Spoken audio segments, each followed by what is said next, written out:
Hi, my name is Eduardo Sanchez, Chief Medical Officer for Prevention at the American Heart Association. I am a board-certified family physician. I want to talk to you a little bit about high blood pressure.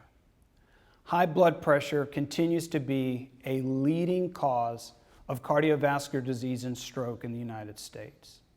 High blood pressure continues to be a major contributor to premature death in the United States of America.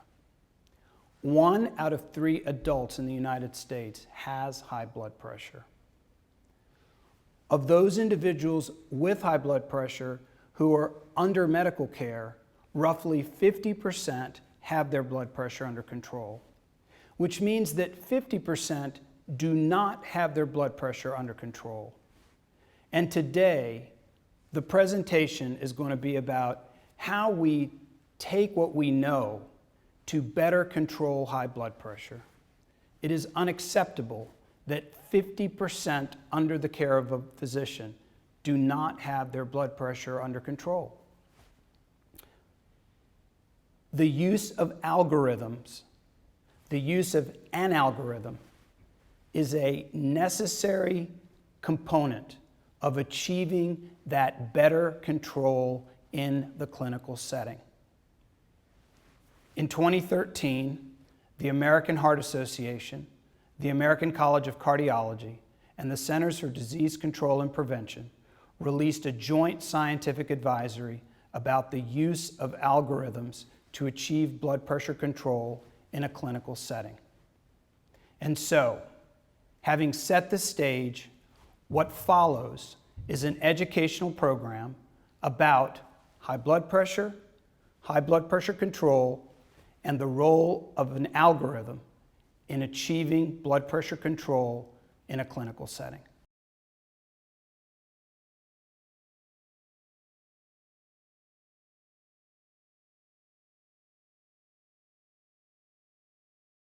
Hi, I'm Dr. Mary Ann Bowman, and it is my pleasure to talk with you today about high blood pressure and our high blood pressure algorithm. In my day job, I am Medical Director of Women's Health and Community Relations at Integris Health, which is in Oklahoma City. I'm a primary care internist.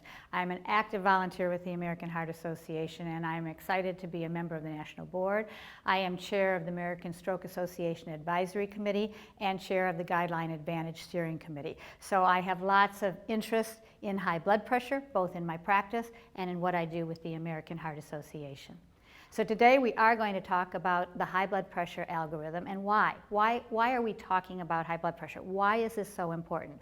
All of you know that our 2020 impact goal is to improve the cardiovascular health of all Americans while reducing the mortality from cardiovascular disease and stroke by 20% and improve the cardiovascular health by 20%. We know that high blood pressure is a target here. Why? Look at this. The American Heart Association has set a goal of improving the cardiovascular health of all Americans by 20% by 2020 and decreasing the mortality from cardiovascular disease and stroke by 20% by 2020. So when we look at these numbers and when we look at making this impact, we have to look at high blood pressure. That's why we're talking about that today. Look at these numbers. 80 million adults have high blood pressure. 80 million, that's 1 in 3, have either hypertension stage 1, hypertension stage 2, or hypertensive crisis. Why is this so important? If we can get their blood pressure under control, look at what we can accomplish. For every 10-point drop in systolic blood pressure, we decrease the risk of heart attack and stroke by 30 to 50%. That's why this is so important. If we want to reach our 2020 impact goal, we have to get people's blood pressure under control. Now, this is not just a health issue. Obviously, we're very concerned about that, but look at the dollars. We all have to be careful and understanding about our healthcare dollar these days. We are currently, what, at $46.4 billion when we talk about the whole idea of high blood pressure and not being under control. And that's going to get 5 times higher, $274 billion. Think what we could do in our country with $274 billion. Look at the death rate between 2001 and 2011, 13% increase. If we don't stop, think of how high that will be. So let's break down these numbers. Look at this. We have 36.7 million people. 45.9% of people with high blood pressure are not controlled. And think about this. This is in spite of the fact that we have had good treatments for over 50 years. Now look at what on the bottom of that slide. From 2009 to 2012, we have only 54.1% controlled. We have 76.5 that are being treated. We've only got 54.1% being controlled. 82.7% know they have high blood pressure, and that's part of the problem. They know they have high blood pressure, but you can go a long time with high blood pressure and ignore it until you fall off the cliff. And then we've got that 17.3% who are walking out there, don't even know it. So what does that mean? It means that we need to get 13.6 million Americans to better blood pressure control by the year 2020 if we are going to reach that 2020 impact goal. It's a big number, but we have 80 million people to work with. We can do it. All right, so as I said, even though we've had effective treatments for 50 years, we still don't have good control, as you saw from those other slides that we just showed. So the American Heart Association, the American College of Cardiology, and the Centers for Disease Control came together and did a science advisory. And this came out in November of 2013. I was lucky enough to be on the writing committee for this. Dr. Alan Goh from Kaiser in California was our lead on this. And we came up with a plan for an effective algorithm to help to meet these issues that we've been talking about. Now, when we talk about trying to get blood pressure under control and the management of it, it's not just, all right, here are your pills, take your pills, goodbye, see you in a few months. It's really multifactorial if we're going to make it work. So we have to look at physicians, healthcare providers, and patients really being aware of this issue. We have to talk about lifestyle modification, and I'll mention this as we go on, but there are things people can do to bring their blood pressure under control. We want to talk about access. If you can't get in and get your medications, how are you going to get it under control? And then we want to use an evidence-based algorithm. We believe strongly that standardization of care will make a difference in our control rates. And then finally, medication adherence. 24% of patients don't even fill their cardiac medications within 7 days of discharge from the hospital. That's huge. And if you don't take your medicines, your blood pressure is not going to be under control. So we need to talk about communities where the patients are. We need to talk about their families because they are involved in this particular disease. The patients themselves, the providers, and then the healthcare delivery system is important as well. Now, when we talk about our multifactorial approach and we talk about the providers, what do we need to do? First of all, the doctors need to be aware. They need to know what the protocols are, and standardized protocols are very helpful, especially when we're talking about a team approach and we have other members of the team. And that's where we want to use pharmacists. We want to use the nurses. We want to use everybody to work to the level to get this problem under control. And then we want to connect with the consumers. We have places like Heart 360 where they can get their information. We want to go in the work site. So much of our time is spent at work. And so if we can get into the work site and get people to pay attention to this, get their blood pressure under control, that will help as well. And we're finding the technology to connect the consumers to their healthcare providers so that we can be in touch even when you're not necessarily in the office in front of me. And finally, we need, as we've talked about, to meet people where they work, where they play, where they pray, all of those things. So we want to look in the communities. And we're working on the culture of health. So it's not simply that you say take your medications. You have to be able to afford your medications. You have to not be worried about the safety of where you live. You have to have a place where you can exercise easily. This is the culture of health that we've been talking about all along. Goes along with this high blood pressure control as well. So if you can connect those dots, we can get much better blood pressure control. And finally, the systems of care. We'll be talking about that. We need accountability and coordination at all levels, and we need to be able to know how well we're doing. So when we talk about the system level, Where do we start? Well, first of all, we have to find the patients who have high blood pressure, so we have to identify them. We have to monitor them both at the higher levels and at the physician or provider level, so the physician knows where they are and what they're doing. We've got to have good diagnosis, we've got to have good treatment guidelines, and we've got to be able to follow up so that we know that they're meeting the things that we need. Everyone has to work to the level of their licensing when we clarify the roles of the team. And that may involve some lay people as well, but as far as your pharmacists, your medical assistants, your nurses, your nurse practitioners, all of these have to work to their levels so that we can coordinate the care and not have fragmentation. And we got to figure out ways to have better medication adherence. And this may be using some of the things like single pill combinations so that you're getting 2 medications with one. We've got to work on the lifestyle modifications, and we've got to use our electronic medical records. For an algorithm to be successful, number one, it's got to be based on the best science. Now, we at the American Heart Association, American Stroke Association, we have the science, so that one is a given. It has to be able to be updated because the science changes. We all know that. So with better information, we've got to be able to update it. It's got to be simple to implement. You can't make it so difficult that everybody says, oh, how in the world are we ever going to do this? We have to involve the patients. So the patients understand why we're doing, and it has to be at their level so they can really get it and know what they need to do. And then we have to look at the strategies for diagnosis, for treatment, for monitoring, again to figure out how we're going to make everybody aware of where we are in the continuum. And it's got to be a format that uses a team approach. You'll hear us talk about this, and this is something that we want to stress. We know from the studies and from the successful clinics that a team-based approach works. And as we're moving, as you all know, towards population health, you need that team and everybody working together to get that patient where they need to be. And it's got to be in the electronic medical record. It's got to be able to come back to people so they can understand where they are. We can't be doing these things manually. It's too time consuming. It's not effective. And this last one is really, really important. This does not say you have to do it this way. An algorithm has to have a disclaimer that says there may be other things. This particular patient may not follow the rules. And so there may be other reasons why you have to use different medications. You don't specifically follow the algorithm.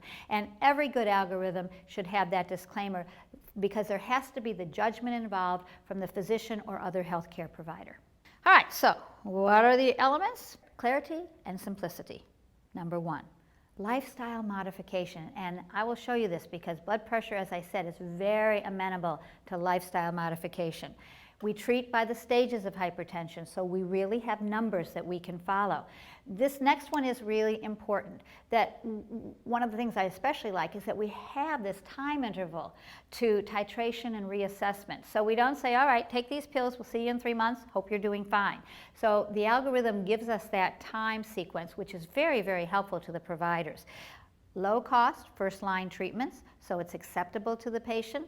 And again, sometimes there are clinical situations where it doesn't make sense to use the particular medications that are first line, and we want to let people know that so they understand where they need to go if their patient doesn't fit the usual profile. So other things that we need for an effective algorithm, we have to look for underlying causes. Sometimes somebody has, for example, kidney issues that are causing their blood pressure not to come under control. So that's one of the things we need to let people think about and know. And then we want to use a single pill, fixed dose types of medications so that the patient will adhere more often. They're not taking 16 pills a day, but we can narrow that down. And then this I like too. This was something as a primary care physician I really appreciate, and that is when do I refer to the hypertensive specialist? When is a good time to say, this person's not following the usual, maybe there's something else we need and some other help we need. And then of course we want to know the number to treat to avoid a clinical event. That's one of our scientific marks that we look at. And then we want to provide people with the supporting references so they know this is the best science. All right, this is a picture that you'll see of our hypertension algorithm. And don't worry, I'm going to break it down a little bit because we just wanted to show you that this is how it looks. It may look complicated at the beginning, but as we go forward on it, I want to break it down. So one of the things I really like about this algorithm is it really breaks it down very, very nicely. If you look, we have the systolic blood pressures of 140 to 159, diastolics to 90 or 99. Now in these patients, you can afford to have them work on the lifestyle changes. We may add a diuretic, we may not, but then you can see them after 3 months to see how they are doing. Look at when they have higher blood pressure. When their blood pressure is greater than 160, diastolic greater than 100, you're going to start them on medication right away. You're going to see them back much more quickly, 2 to 4 weeks, to see if they are coming under control or if they need more. And the American Heart Association has a really handy pocket guide. For physicians and providers, you can carry that around and you have this information right at your fingertips. So when we talk about high blood pressure levels, we are talking about the American Heart Association, American Stroke Association guidelines for high blood pressure. And I want to make a note that we're talking about these levels for patients of all ages, including 60 and above, because there were some recent guidelines published in JAMA that suggested that we could go higher with the blood pressures in patients who are over age 60. But we believe that that will very much increase the risk of heart attacks and strokes. Our science is sound and we stand by these levels, and this is what they are.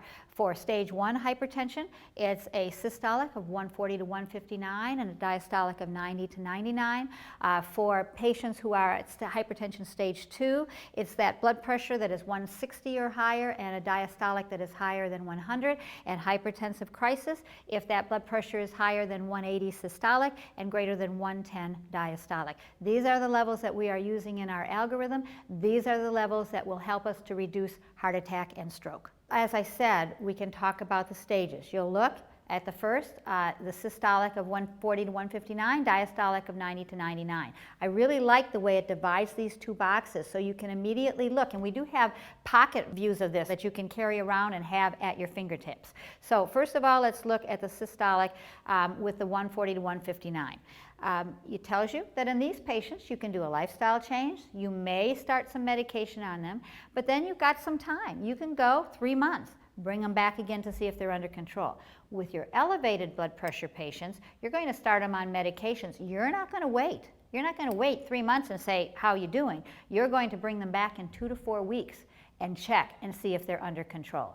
If you have gotten their blood pressure to goal and you go down the yes arm of this, then the key is to make sure people are checking their blood pressure at home. We know if they check their blood pressure at home, they pay more attention, blood pressure control is better. The American Heart Association has great tools for this with Heart 360, Check Change Control. Now, if they're not under control, then you intensify their medications, perhaps add more or higher dosages. If they still don't come under control, then you got to look for other reasons for this, secondary causes, and you may even consider that this is the time to send them to a hypertension specialist. So it outlines everything that you need in order to get this blood pressure under control. I wanted to bring this up a little more clearly so that you can really see, because this is pretty impressive when you think about it. If you reduce weight, look at 5 to 20 millimeters of mercury. Remember what I said. If you reduce your systolic blood pressure for every 10 millimeters of mercury, you get a 30 to 50% decrease in heart disease and stroke.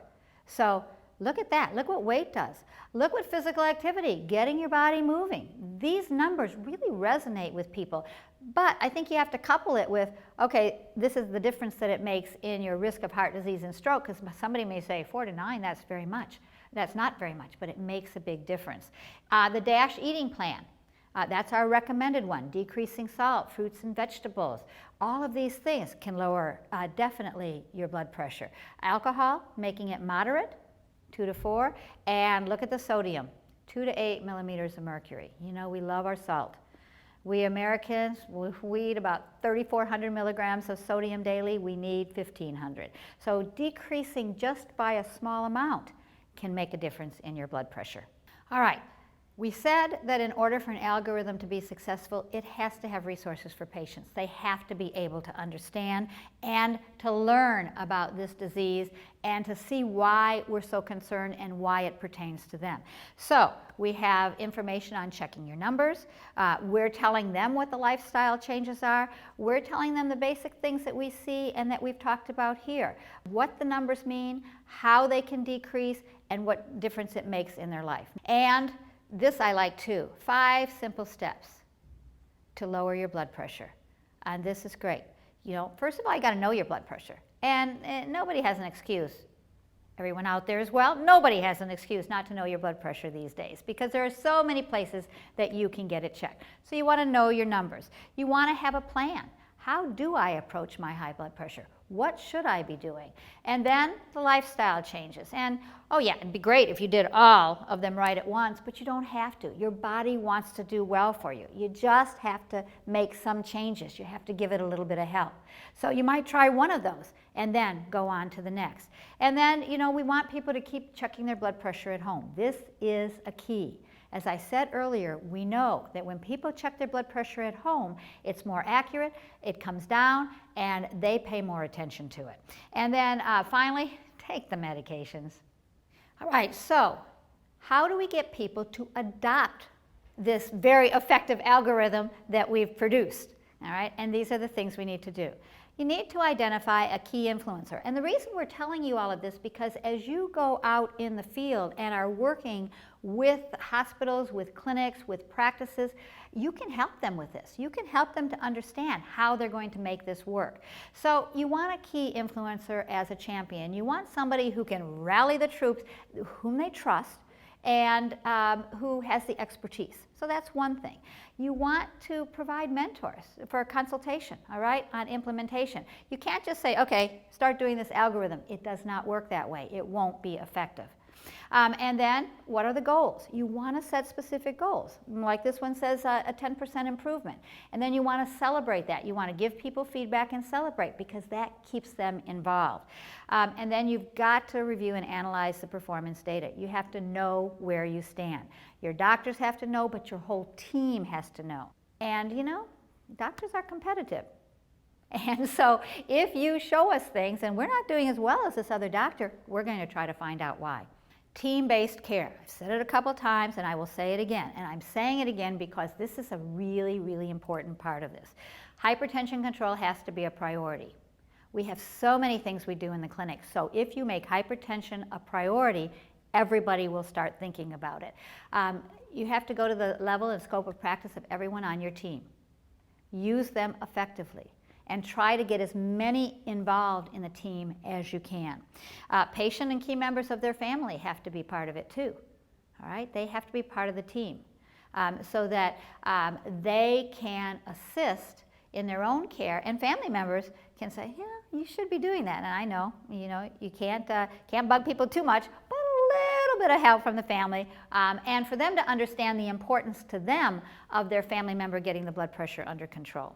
You should know about the community resources, and you can help the clinics there too because you have a lot of understanding of what resources are out there in the community, and that can help the clinic to start to look for those as well. And pre-visit planning. Now this is one that is, all the studies say is very, very helpful. This is where you get in contact with the patient before their visit. Somebody on the team calls that patient, says, bring your medications, are you having problems, are you taking your medications, so that when the patient gets to the appointment, it can be much more efficient. So that's something that is sometimes hard actually to fit into a busy day, but makes a big difference. And then you want to really try to check in with patients and check in with patients in between their visits. Because that will help them, number one, understand that this is a priority because you're calling them about it. And number two, if they are having issues, you are able to address it in between that visit so you haven't lost that time. So another thing that is extremely important is you have to have the professional and the patient education. First of all, you got to convince your team about why they should use this algorithm. All right? That's one of the things you have to do. The team has to be trained. You would be surprised, even though these are things we do all the time, the team has to be trained. And teaching people how to do blood pressures correctly. I cannot tell you the number of times I see somebody wrap a blood pressure cuff around somebody's shirt or sweater and then put their stethoscope over that piece of cloth. You cannot get a good blood pressure that way. You have got to be able to get to the skin so you get an accurate blood pressure. The equipment has to be calibrated so that you're getting good results. We don't want to be treating a machine that is not calibrated correctly. And home blood pressure monitoring, I've mentioned that a couple of times. I will mention it again, very, very important. And then we do have to have educational opportunities. There are lots of webinars and things that resources are available. Take advantage of them to keep your team up to date. So there are resources available that you can use. There are toolkits that have the algorithm in education. The algorithm itself, you can look at the article that we've done, and then you can explore the interactive treatment algorithm for high blood pressure control. There are lots of options here. The key is the hypertension algorithm is important. The more places we can get it being utilized, the better we will get towards our 2020 impact goal. So please, please work with this. Get it into the offices, use it in your practices, and make sure we are getting blood pressure under control. The American Heart Association, the American Diabetes Association, and the American Cancer Society have long been the experts and have produced the science advisories for preventive health and for care. Now, it's really interesting how the Guideline Advantage, which we're going to talk about now, really came about. Get With the Guidelines is a program from the American Heart Association that has really moved the needle on care for cardiovascular disease and stroke in the in-hospital setting. And Guideline Advantage actually began as Get With the Guidelines Outpatient.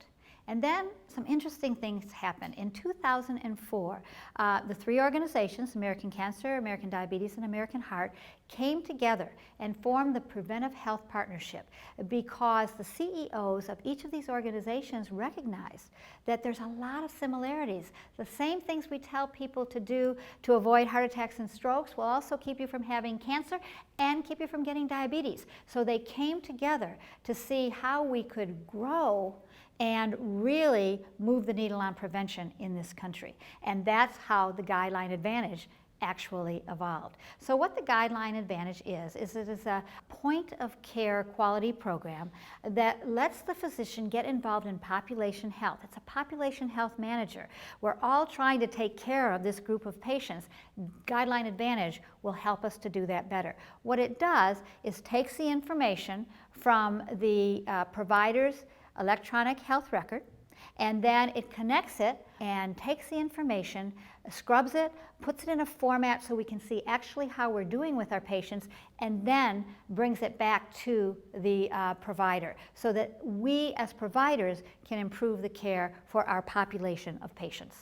So here's basically a schematic of how it works. The provider uses whatever platform they have. All right, the information is uploaded and they submit the data, and Forward Health Group is our data manager to the Guideline Advantage to our registry. And then that information is processed, it's analyzed, and then it goes back to the provider. And so the provider can look at their performance, measured performance, to see just how well he or she is doing in taking care of their patients.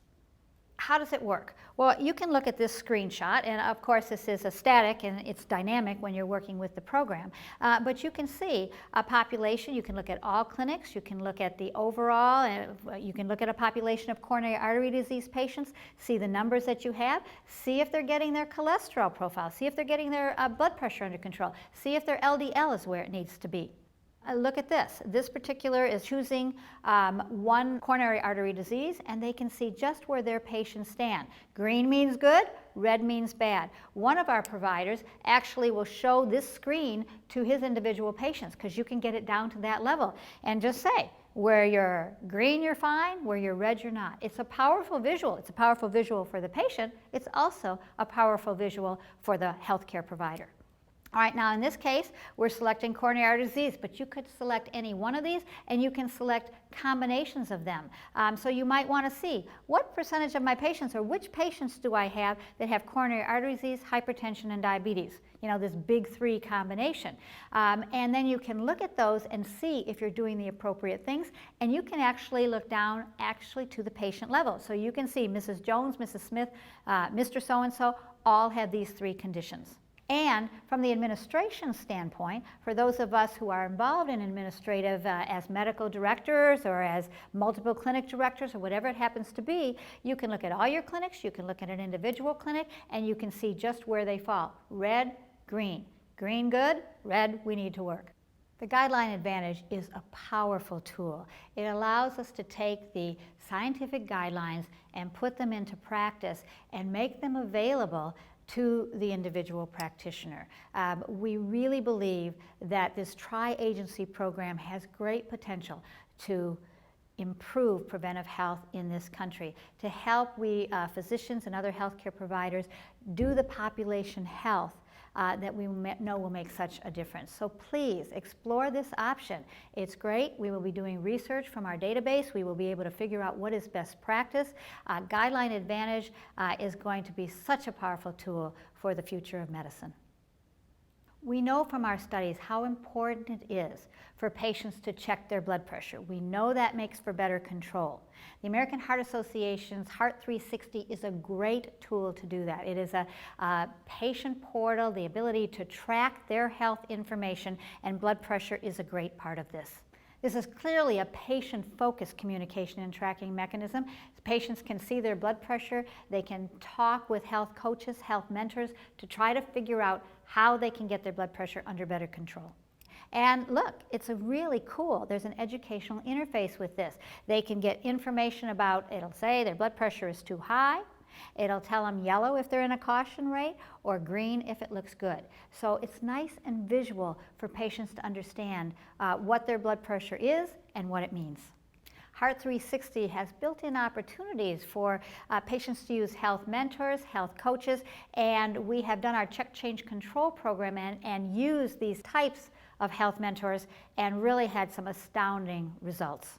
This is a 6-month pilot that was done with Check Change Control. And the way that this came about is that there were a number of pilot programs around the country that tried to figure out how we can best get patients' blood pressure under control. Now, interestingly, in these community plans, they did not specifically involve the doctor or the healthcare provider. This was solely with the patient using our health coaches, but the patient inputting the information, and it's really quite astounding. This is it was a 10-month pilot. There were 9,377 people. 30,000 blood pressures were uploaded. It's a large number of them. And look at the demographics. 75% of them were female, and the average age was 53. This last statistic is so important. 80% of the people who participated were African American. This is a target audience for us for high blood pressure because we know so many African Americans have high blood pressure, and that leads to the increased risk of heart attack, stroke, congestive heart failure. These numbers are pretty cool. If you look first, they just gathered initial blood pressure numbers. 33% of them had high blood pressure, so that is our 1 in 3. Another 47% were pre-hypertensive, which means that they were going to become hypertensive and will become hypertensive if they don't do something. And then only 20% were normal. So that's kind of a snapshot of what is happening in our country and why we are so focused on high blood pressure. So these were their baselines. Now let's look at what happened. If they stuck with the program, who met the retention program, and for Check Change Control, all they need to do is they need to input their blood pressures at least twice a month for 4 months. That's the retention criteria, twice a month for 4 months. Average drop in blood pressure, all patients who met the retention criteria, 11.2 millimeters of mercury systolic, 4.31 of the diastolic. And remember what we've said, if you decrease your blood pressure by 10 millimeters of systolic pressure, you can decrease your risk of heart attack and stroke by 30 to 50%. Big changes, so let's go on and look. This is astounding. Just look at these numbers. These were patients who did start with blood pressures greater than 140/90. These were the uncontrolled patients. If they stuck with the program, 2 a month for 4 months, average drops in blood pressure, 27.3 millimeters of mercury in the systolic, 10.52 in the diastolic. When I first saw these numbers, I was astounded. This is incredible. All right, so what about the patients who kind of got involved and said, oh yes, we're going to do this, but didn't quite stick with doing the 2 a month? These are patients who did twice total over the course of the 4 months. So they did 1, and then they did 1 at least 7 days later. But look at this, average drop in blood pressure, 5.68, 2.87 on the diastolic blood pressure. So even when they weren't totally in the program, they brought their blood pressure down. Now, look at those who had high blood pressure when they started, even if they only did the two, 17.46 and 7.97. Again, incredible results when you look at how they are improving their cardiovascular health. So, what does all this mean? Okay. And what it says is that if you drop overall, if you drop your systolic blood pressure by 5 millimeters of mercury, you get a 9% decrease in heart disease mortality and a 14% decrease in stroke mortality. Those are big numbers if you think of it across our country. Overall, 7% reduction in mortality.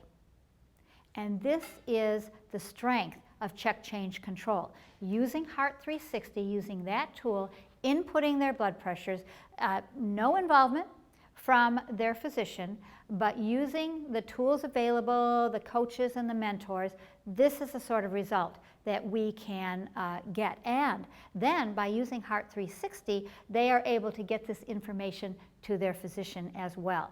This is how we hope to achieve population health. This is how we hope to get those large numbers of people to bring their blood pressure under control. There are lots of resources available. We've been talking about them throughout the presentations. So you can see the reports, you can see the guidelines, you can see also blood pressure control, get information about Heart 360, get information about the Guideline Advantage, get information about the Million Hearts, see how you can customize for your own particular programs and your own particular needs. High blood pressure is a very big deal. 80 million Americans. We've got to get blood pressure under control. Think, if we can bring blood pressure control across our country to these 80 million, or as big a percentage of them as we can get to, think of how we will decrease cardiovascular disease and stroke. We appreciate you being here for this presentation today. We hope that you will join our fight. Let's get blood pressure under control. Thank you.